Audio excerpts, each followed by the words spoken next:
14 ఏళ్ళు సీఎంగా ఉండి మీరు చేసిన మంచి ఏమిటో ఆ ఇంటికి కనీసం ₹1 అయినా మీరు ఇచ్చారా అని చెప్పి అడుగుదామని చెప్పి చంద్రబాబు నాయుడు గారిని గట్టిగా నిలదీస్తే అది మాట్లాడాడు. మరి ఏం మాట్లాడతాడంటే పొత్తుల గురించి మాట్లాడతాడు.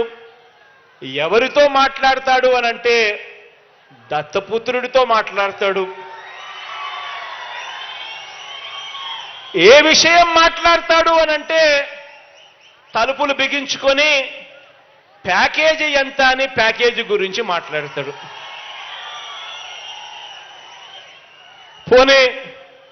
పోనీ కాపులకు మీరు చేసిన మంచేమిటి?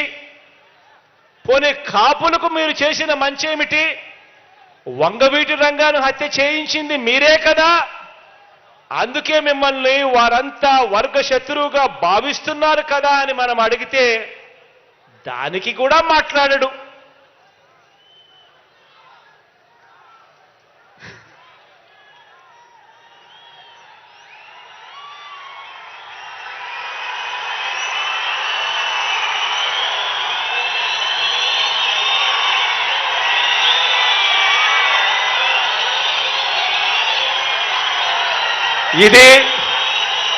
ఇది బాబు మార్క్ రాజకీయం, చంద్రబాబు మార్క్ రాజకీయం. ఇది చంద్రబాబు మార్క్ రాజకీయం అంటే వంచన, మోసం, కుట్ర, వెన్నుపోటు.